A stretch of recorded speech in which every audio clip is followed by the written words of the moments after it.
For this STEM challenge, we're going to be using this book, the Usborne Big Book of Science Things to Make and Do. And this activity is called the Spinning Paper Helicopter. And I've got the directions here, but I'm going to go through and show you the steps so that you can try this one on your own. Some items you're going to need. You're going to need a piece of paper or cardstock, scissors, and a pencil to mark your places on there. On your paper, you're going to kind of measure, you're going to use the whole width of the paper, but about 2 inches. So for me, that's about the length of my finger. So I've got a little mark right there where I've kind of pre-measured, and now I'm going to cut my paper. We're just going to cut straight across.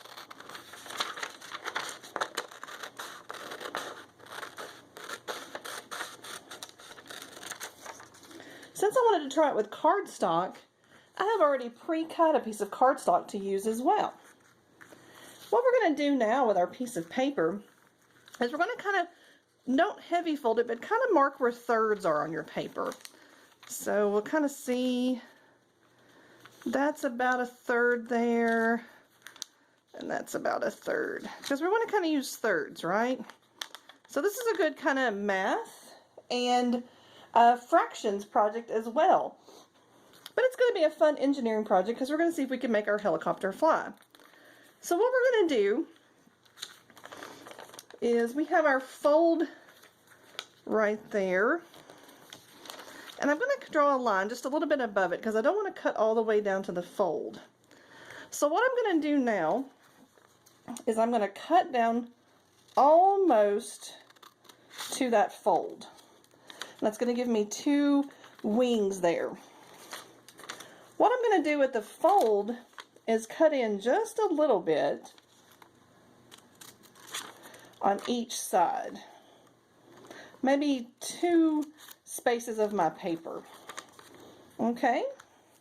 Then what I'm going to do is I'm going to fold in the sides of my paper all the way to the center. I'm going to do that on both sides.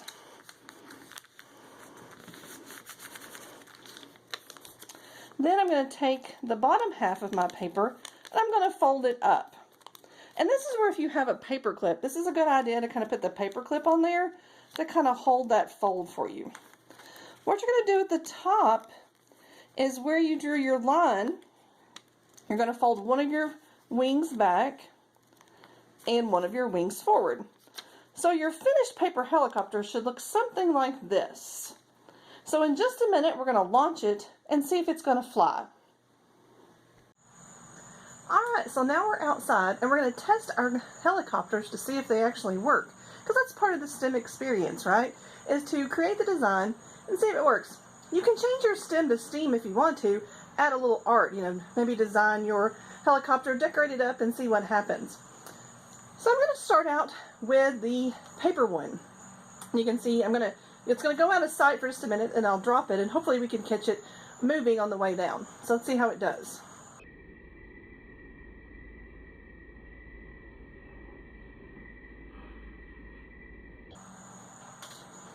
Did you catch it real quick?